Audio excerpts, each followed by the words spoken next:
What's up, guys? It's December, and welcome to another episode of the Price List Update Summary Video Series, brought to you by Actionable Insights.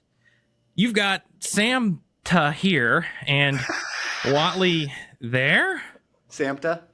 In this video series, we highlight the new line items that are added to the Xactimate price list every month, including any changes or updates made to the existing line items. As always, we appreciate you liking the videos, sharing them with your industry cohorts, or subscribing to our channel, as it allows for more exposure of our mission to preserve the health of the property insurance ecosystem. Well, how you doing today, Whatley? Solid, Samta. Well done. I don't know if the rest of the audience is surprised, but just know that I am also surprised because he just rolled into the call this way. So that's the way this is going to work this month. All right, cool. I like it. Let's do where it, Samta. Let's get cracking. What new line items you got? Let's check out those 16 new line items added for the month. That's pretty good. That's a big month. December.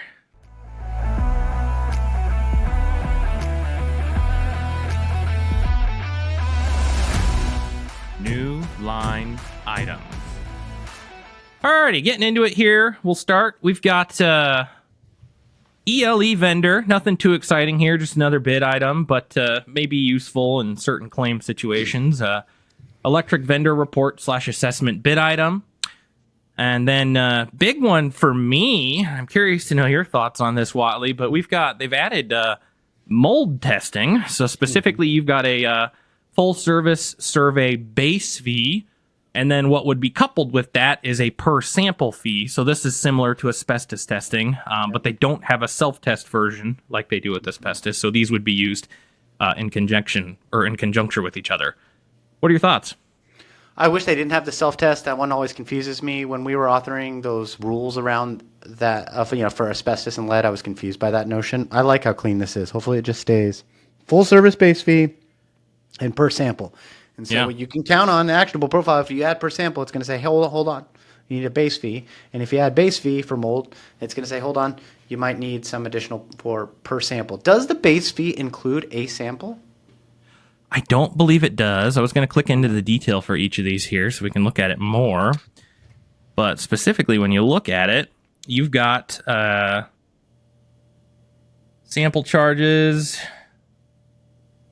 Yeah, no. Full service mold test to travel home, inspect, take samples, analyze, and report findings, and should be used in conjunction with item fee FEEMOLDPS for the quantity of samples taken. So specifically, it doesn't include samples. Right. This is just the base fee, more or less covering like kind of the service charge that most industrial hygienists would have, as well as the cost for them doing a report for you, and then kind of the individual laboratory and costs for them to do the samples specifically.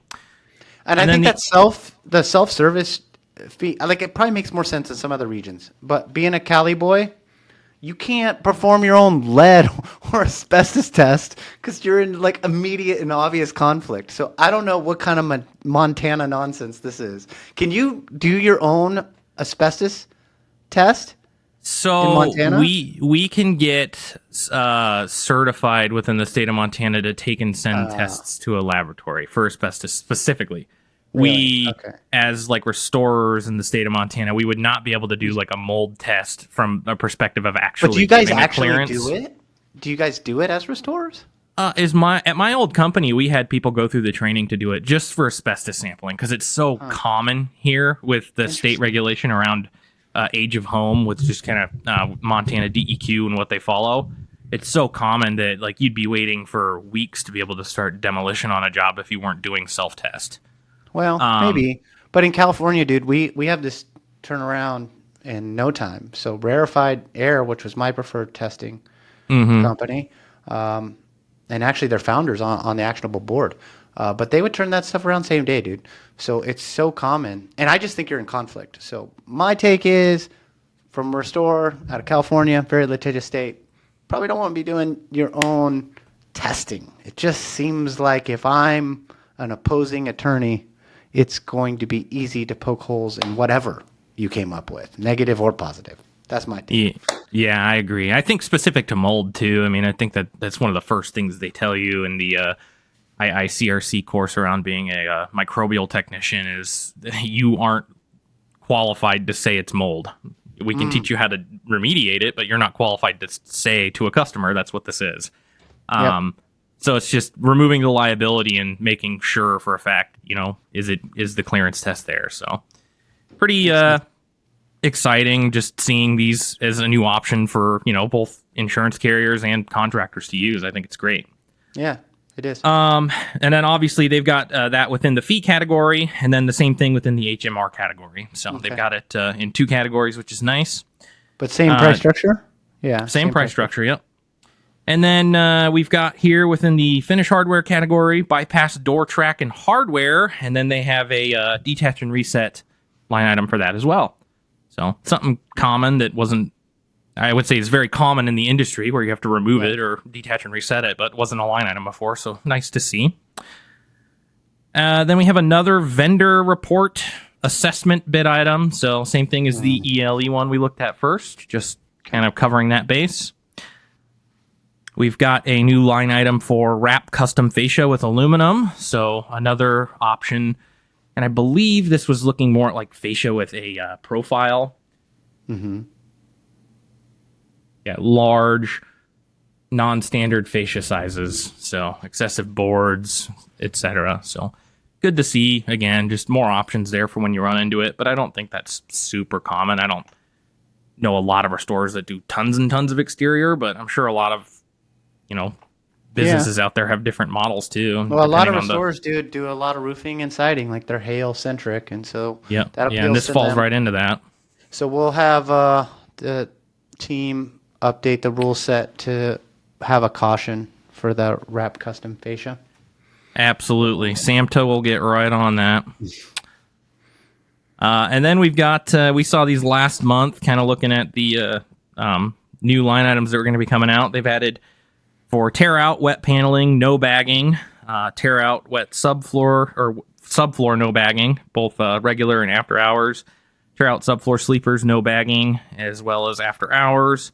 And then this one I was pretty excited to see, using like an inject-to-dry system. You didn't really have any language within the line item for like an inject-to-dry for the water separator, but we always used one, kind of that little drum that you would have as part of it to keep water separated from the lines as they were continuing to pull air through that wall cavity space. So just another really good option there for stores to have another.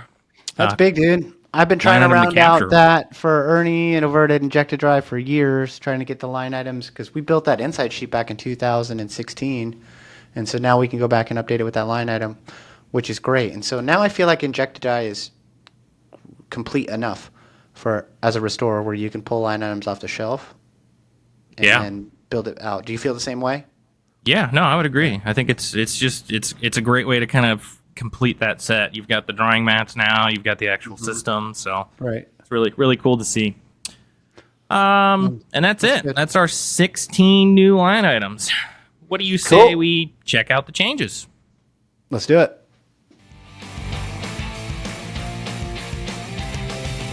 Checking out the changes. Alrighty, looking at the changes here. First, just some description changes here. So, modified description to reference per each for clarity. So this is specifically on the clean door / window opening per each per side. I think their intent around this was just to bring more clarity that it was for each side, so there might be more than one per door or opening. And then they did the same thing for clean door / window opening per lineal foot per side. They updated the description to clarify that it is per lineal foot.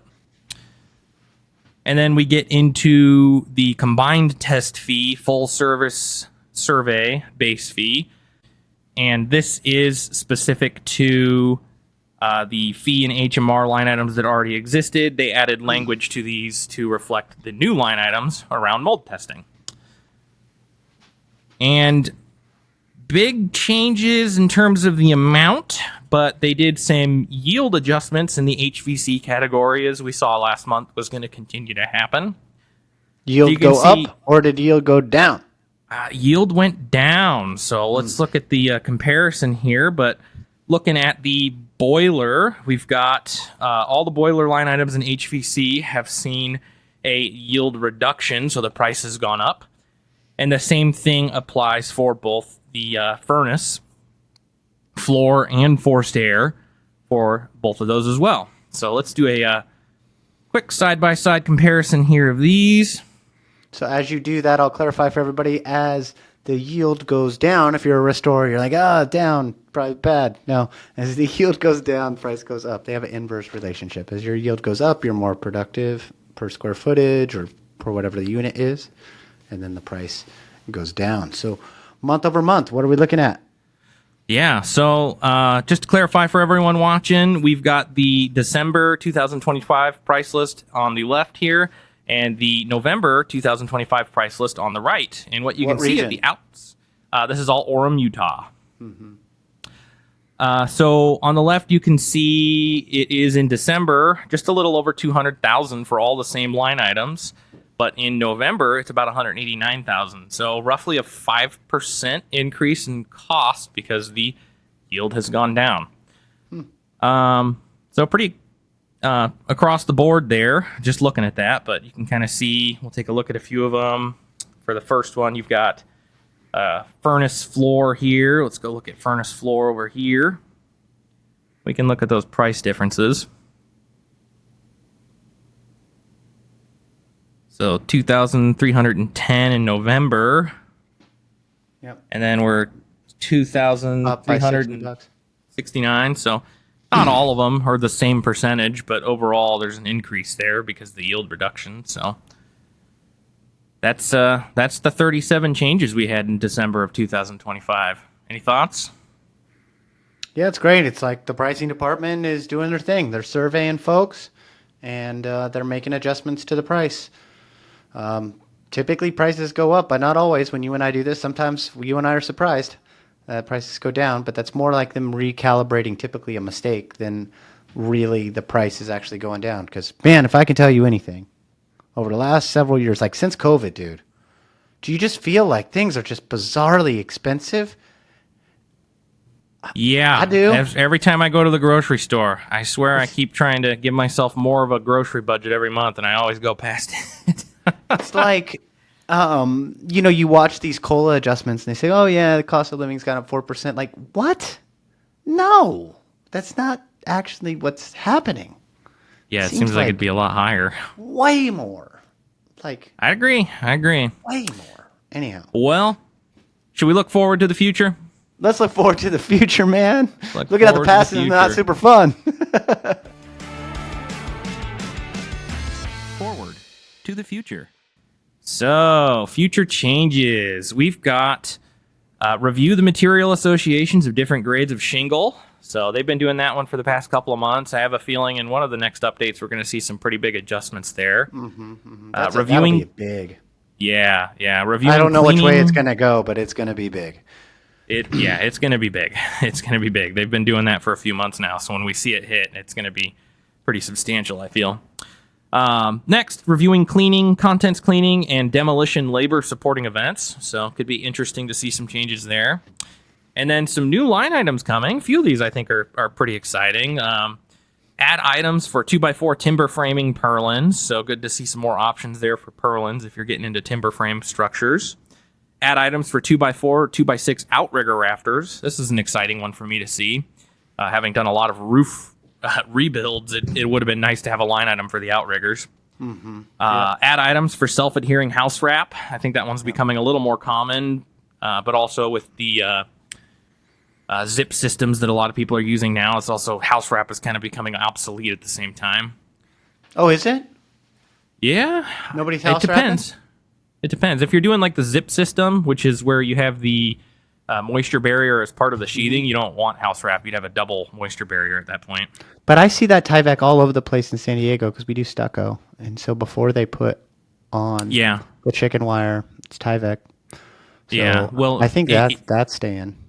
I think it just depends on the geographical area. I mean, here in Montana and a lot of the other states that I frequent, the zip system is becoming a lot more common, but it could be if you're doing a stucco finish, they're finding that it's still just better to do like a traditional moisture barrier, chicken wire, stucco etc., scratch coat and all that.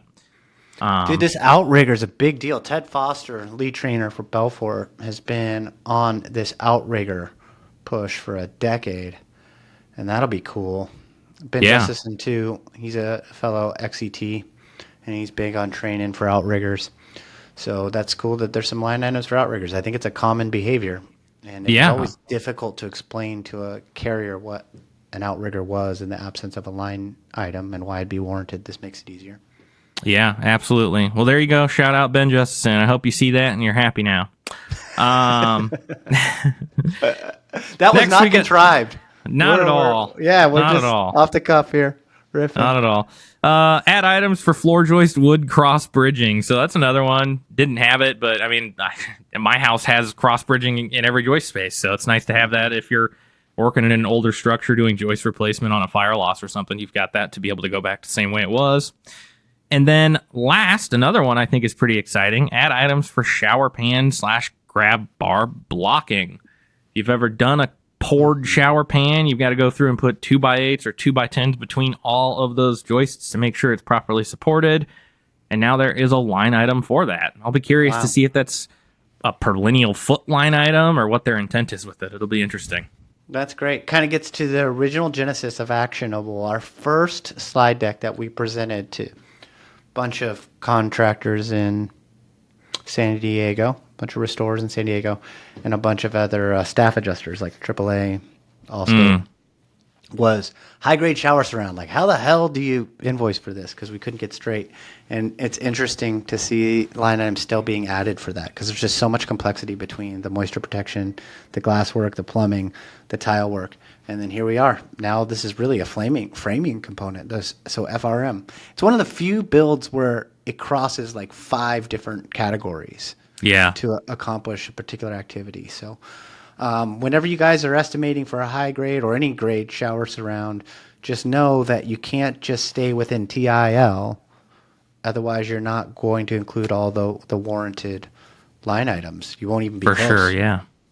So keep an eye out for the inside sheets for that one. We got a good one for high-grade tile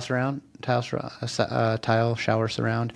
And then the actionable profile, the AI-powered version of Xactimate will just guide you inherently. So, I don't know. You can forget about all this if you guys don't want to remember the new line items because Fletcher's team will add all the rules for these new line items, and they'll be pretty hard to omit moving forward. So yeah, that's why we're here, just helping everybody and making things a little bit better as quickly as we can. So that's it. We got 16 new line items, 37 changes. Pretty good outlook for next month. Don't forget to check us out at getinsights.org. On our website, all of our videos are hyperlinked, so you can jump right back into any part of the video talking about a specific new line item or one of the changes we saw this month.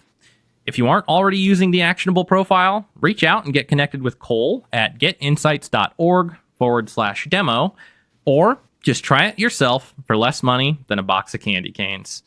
This has been Samta. Well done, Samta. I love it, bro. This is awesome. Way to keep Everybody, it fun, dude. Stay humble. Keep building.